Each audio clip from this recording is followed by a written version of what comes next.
Kaya lang, napatak ng ulan. Yung buko tumitigas, oh. Tumutubo.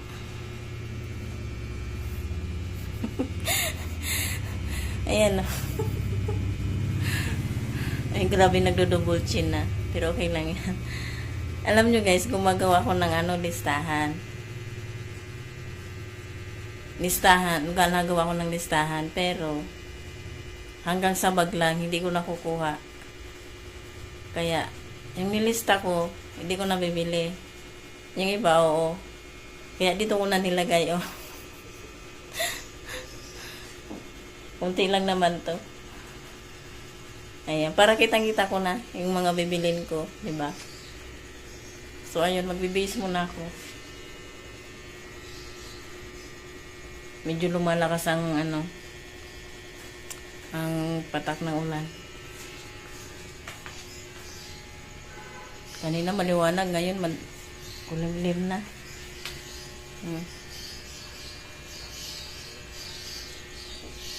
So, magbihis muna ako. Shoot akong kaputi guys kasi nalakas. Pero ito mamaya pag bumaba na ako. Nababa kasi ako sabay pag namimili. Siyempre, para makapamili, bumaba ng bike. Kaputi. Dalhin ko to kasi yung kaputi pag nagbabike ako, yung ulan napunta sa mata ko. Kapti. So yun, hindi ko naman kayo ata madadala kasi nga, uy, walang magbi-video. Dito ko na lang kayo i-meet. Mag-meet up tayo ulit dito. Charot. Ulan na kasi guys, ulan na. So, see you later.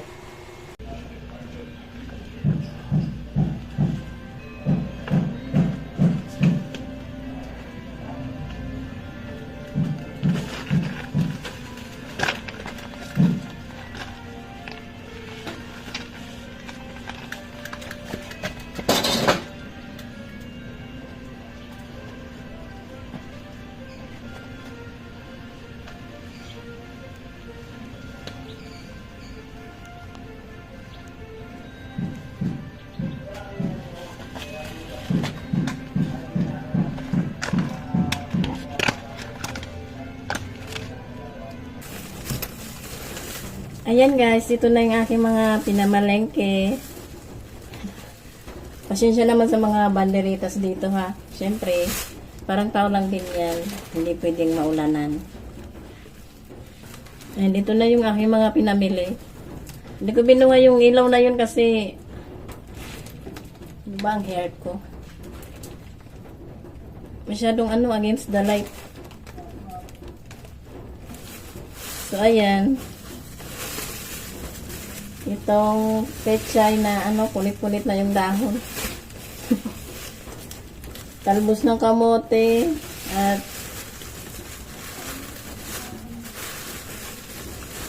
yung gintong kamatis. Ayan. Bumili ako kasi wala na kaming kamatis, wala na kami stock. Ayan, maliliit lang yung pinili ko para madami. Ito is na to, 109. Diba?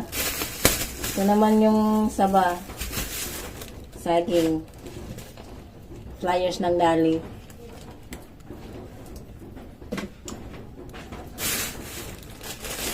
And dito ang tinapay. Tubig kasi paborito ko ang tubig. At downy. Paminta. Yung crack lang to. Isa lang kasi wala naman silang itong shampoo na Dove.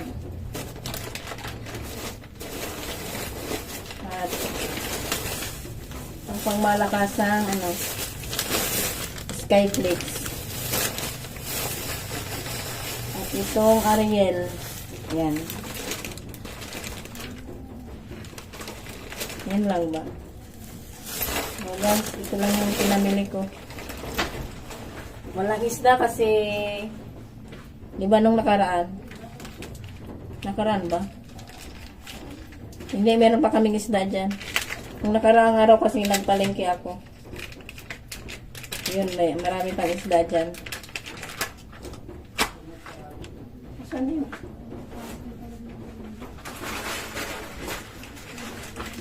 Palingon-lingon ako doon, akala ko may tao.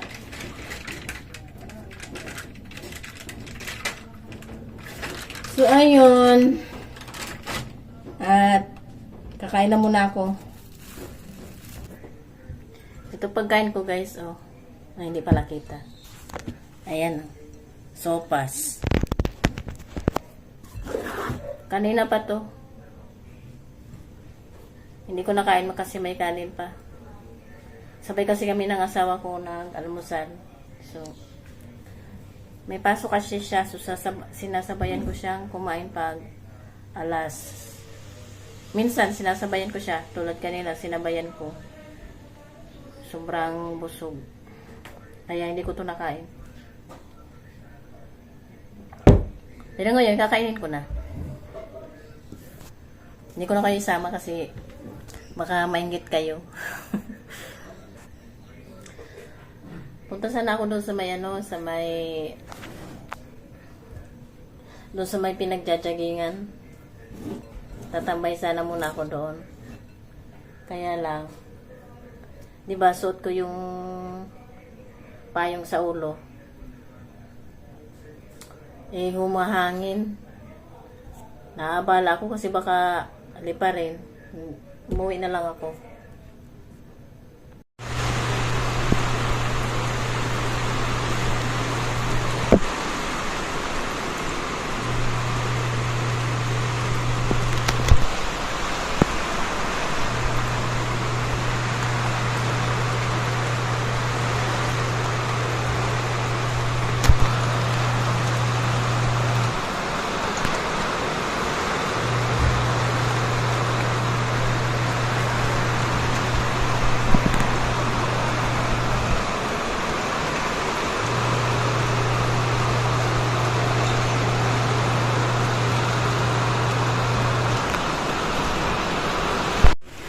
Ayan guys, ito yung talakitok. Lulutuin ko siya sa kosido. Bicol recipe. Ito naman yung kalamansi, piniga ko na. Tsaka ito yung kaunting talbos ng kamote. At tsaka yung kamatis guys, dalawa lang ang kinuha ko kasi magtipid-tipid sa kamatis kasi ginto. Tsaka ito naman, dito na sila oh. Natay ko lang siyang kumulo. Meron niyang sibuyas, may luya, may siling haba, may labuyo. So yun, inantay ko lang siyang kumulo para mailagay ko na yung isda at matimplahan, syempre.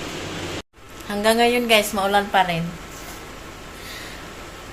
Rinig na rin dyan sa kusina kasi walang kisame yung bubong namin dyan.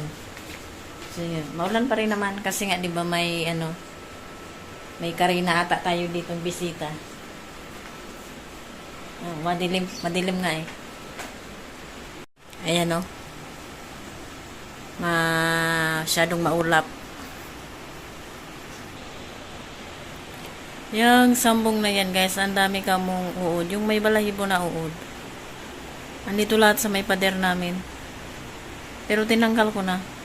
Meron na naman dyan sa gilid. Higad ata ang tawag doon. Higad? Ay. Oh, higad. Yung makating uod. Kasi mabalahibo. Andito siya sa may pader namin sa labas. Yung iba nakapasok dito kanina. Tinanggal ko na, syempre. Lagi talaga ako may patubong buhok dito. Hindi na. Nakulo na pala yun. Wait lang. Yan, nilagay ko na yung isda at yung dahon ng talbos ng kamote. Pwede naman yan guys yung malunggay, kaya lang wala kaming malunggay eh. Nakakayang manghingi, pero ang dami ditong puno. Meron dyan sa likod namin. Pero maulan kasi. Mahirap ding anuhin yun. Imuhin ba? Mahirap tanggalin sa tangkay kasi basa. Ayan, papakuluin lang ulit. Tapos luto na. May timpla na yan guys. Nilagyan ko na ng asin. Sinala ko yung kalamansi kasi para hindi maghalo yung buto. Kasi naiinis yung asawa ko pag may buto.